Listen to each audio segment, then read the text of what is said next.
Madalas may mga nagtatanong sa akin, Biko, Mayor, ba't ganyan ka maglakad? Minsan umiika-ika, minsan parang may masakit daw, parang hindi daw diretso maglakad minsan. Minsan okay naman, siguro depende sa panahon. Pag malamig, mas mahirap maglakad ng konti. Hindi ko naman po ginagaya si Tita Cory, pero hindi ko po ginagaya. Ang totoo po niya, noong 2017, naoperahan po ako sa tuhod. Bilateral knee arthroscopy po yung ginawa sa akin. Ibig sabihin, sabay po ginawa yung dalawang tuhod. Ilan years na rin ako nagkakaproblema sa tuhod ng panahon na yon, gaya ng alam ni Dr. Castro. At nung operahan po ako, ang totoo po niyan, excited po ako.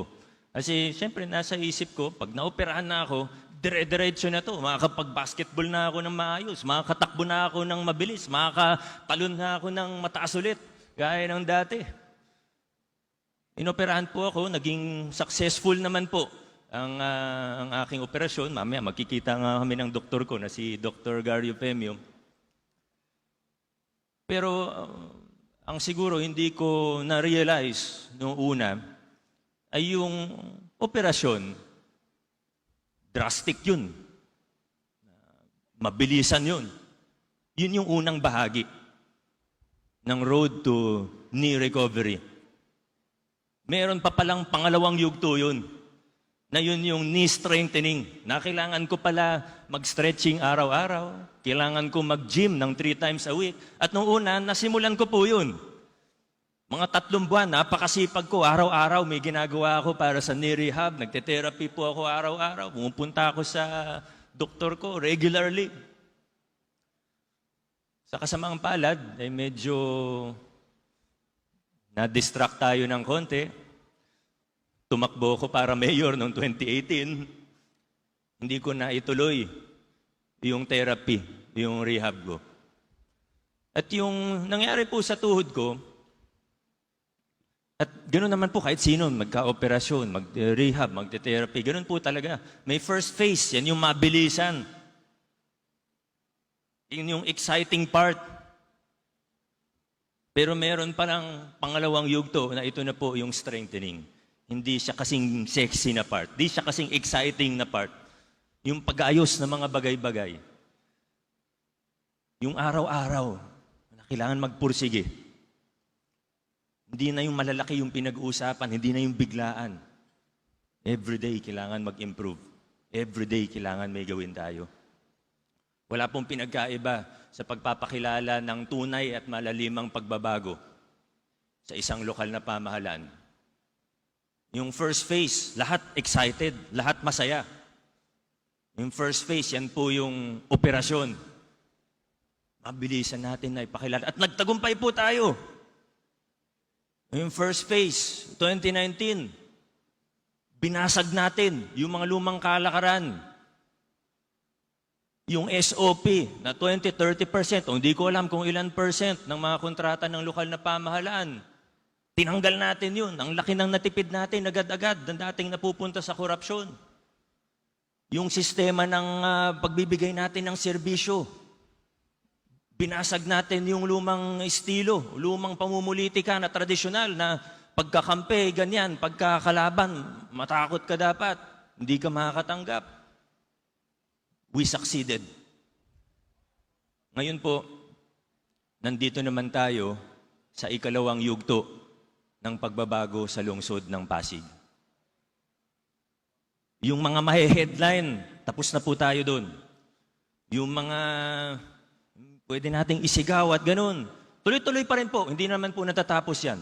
Yung korupsyon, kultura po yan. Hindi yan kayang baguhin sa isang lungsod lang o sa loob ng 3 taon lang. Hindi po. Habang buhay na laban po ito. Hindi matatapos yan. Tuloy-tuloy. 90%, 95% masasabi natin, okay, good. Nagawa natin sa Pasig. Kung may korupsyon man nangyayari pa, maliliit na lang. Hinahabol pa rin natin. Pero wala na yung malalaki. Binasag natin yung mga malasindikatong grupo. Totoo naman po yan. Yung mga nakakaalam po, yung mga pamilyar sa lumang... Alam niyo po yan. Alam niyo pong totoo yan. Pero ngayon, nandito na po tayo. We are once again at a crossroads for the local government and the city of Pasig. Ngayon, ang tanong, ano pong gagawin natin? Will we remain in the right path? Will we remain moving forward? Ito na po yung nitty-gritty part. Ito na po yung institutionalization of reforms in our local government. At masaya rin naman po akong iulat sa inyo na bagamat mahirap, bagamat araw-araw may bagong pagsubok, linggo-linggo may bagong problema, ay nagtatagumpay din po tayo sa pangalawang yugto ng pagbabago sa lungsod ng Pasig. At hindi lang po tayo nagtatagumpay, araw-araw nagkakaroon tayo ng karagdagang momentum. Yung pinagsisikapan natin, pinaghihirapan natin, nakikita natin, unti-unti at pabilis ng pabilis, we are seeing the fruits of our labor.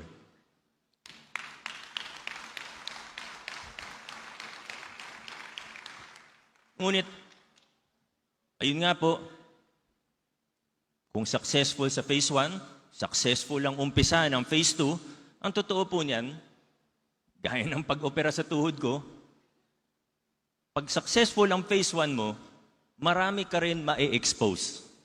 At yung pinag-uusapan natin, hindi lang yung korupsyon, hindi lang yung malalaking bagay, na-expose yung mga weakness ng ating mga institusyon, na-expose yung kakulangan ng ating mga proseso, ng mga mekanismo sa ating lokal na pamahalaan. At maganda po yan. Yan naman po ang lagi kong pinapaalala din sa mga staff natin na pag may nakikita tayong mali, maganda po yun. Hindi po yun dapat ikinalulungkot. Kasi pag nakita natin na may mali, pwede na po siyang ayusin ngayon.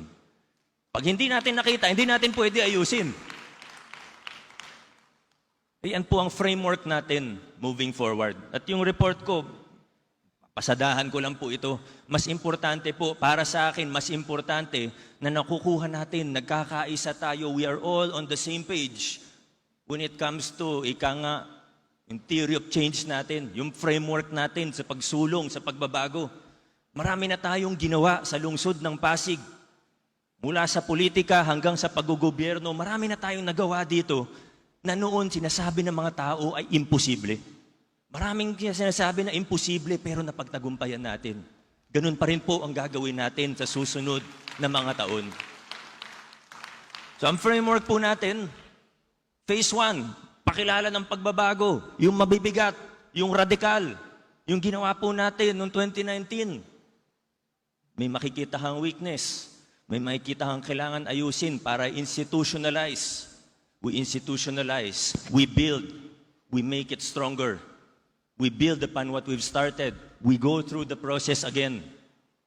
And we will see the fruits.